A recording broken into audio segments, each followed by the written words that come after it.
Hi everyone, it's Heather from Crafts, Laughs, and Learning. Today I want to share this butterfly headband because it's one of those activities that kids actually want to wear and show off after they finish it.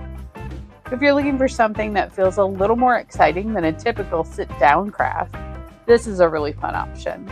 It's still simple to put together, but it gives kids something they can use right away.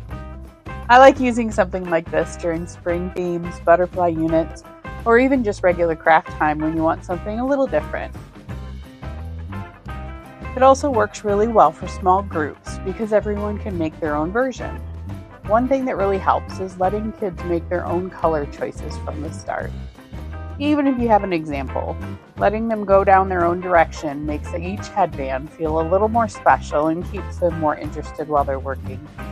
You can easily dress this up without making it complicated. Adding a little glitter to the wings can give it a fun sparkle that kids love, and it doesn't take much to make it feel extra special.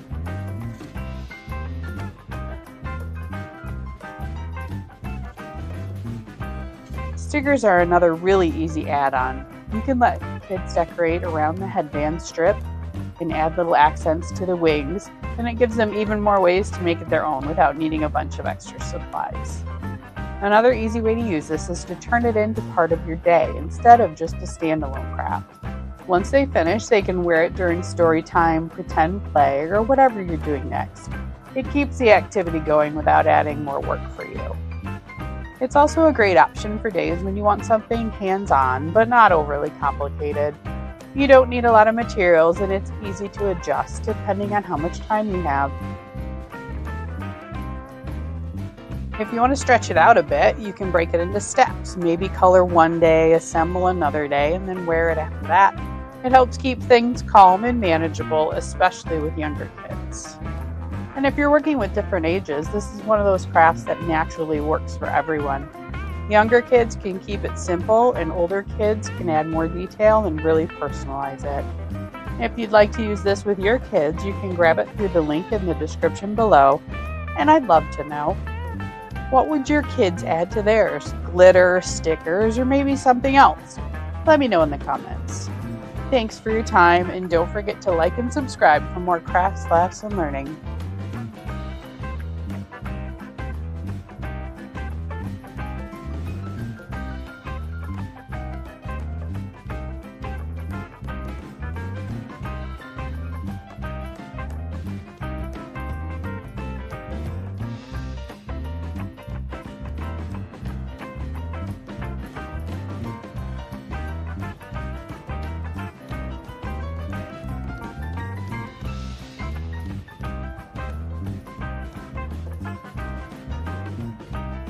Today, I want to share with you this butterfly color sorting activity because it's such an easy one to keep on hand when you want something simple but still really engaging.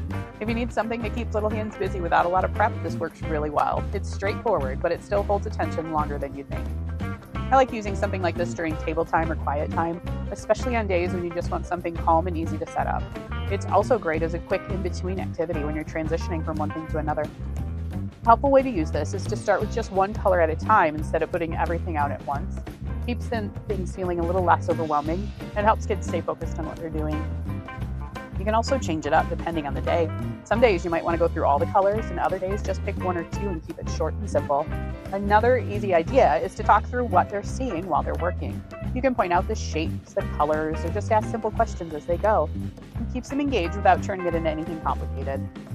This fits really nicely with butterfly or spring themes, but it can also work out anytime you're focusing on colors. It's one of those activities you can reuse without feeling repetitive. If you'd like to use this with your kids, you can grab it through the link in the description below, and I'd love to know. Do your kids like doing activities all at once, or do they do better breaking them into smaller parts? Let me know in the comments. Thank you for your time, and don't forget to like and subscribe for more crafts, laughs, and learning.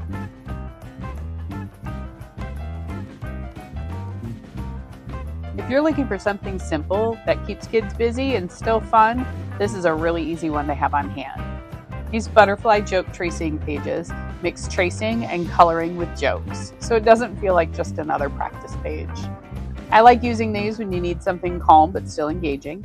It works well during quiet time, table time, or even a quick in-between activity when you're switching from one thing to another. One way to use this is to pause before tracing the answer and let the kids try to guess the joke first. It gives them something to think about and makes the activity feel a little more interactive. And don't forget to color in the picture to add some creativity to your pages. You can also break it up. Instead of doing everything at once, just 1 or 2 pages at a time works really well, especially with younger kids or on days when attention is a little short. Another easy idea is to have them read the joke out loud after they're finished. It adds a little more fun to the moment and usually gets a laugh, which keeps them wanting to do more. These are also great to keep on hand for those "what can we do right now" moments. You don't need any prep, and it's just something you can pull out and start right away. And since they're both print and cursive, you can use it in different ways depending on what you're working on, or come back to it later without needing something new. If you'd like to use this with your kids, you can grab it through the link in the description below. And I'd love to know, do your kids like guessing jokes first or reading them after they finish? Let me know in the comments. Thanks for your time, and don't forget to like and subscribe for more crafts, laughs, and learning.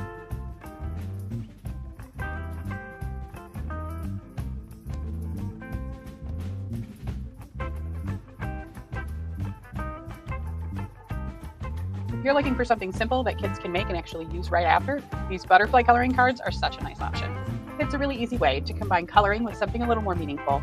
I like using these cards when kids want to make something for a parent, grandparent, friend, or even just someone they want to surprise, but don't need a big, complicated project. It keeps things simple, but still gives them that feeling of making something to give. You can also encourage them to take their time adding details. Have them think about the recipient. What special touches can they add? Even small things like choosing favorite colors or adding a short message inside can make it feel much more special without adding extra steps for you. These work really well to keep on hand for those "I want to make something" moments. Instead of starting from scratch, you already have something ready that still feels thoughtful and complete. Another easy idea is to keep a small stack of finished cards ready to go. That way, when something comes up like a birthday, a thank you, or just a random kind moment, they already have something they made. And if you're doing anything with butterflies, spring, or nature themes, these fit right in without needing any extra planning. It's a simple add-on that still feels connected. If you'd like to use this with your kids, you can grab it through the link in the description below. And I'd love to know, who would your kids be most excited to make a card for? Let me know in the comments. Thank you for your time, and don't forget to like and subscribe for more crafts, laughs, and learning.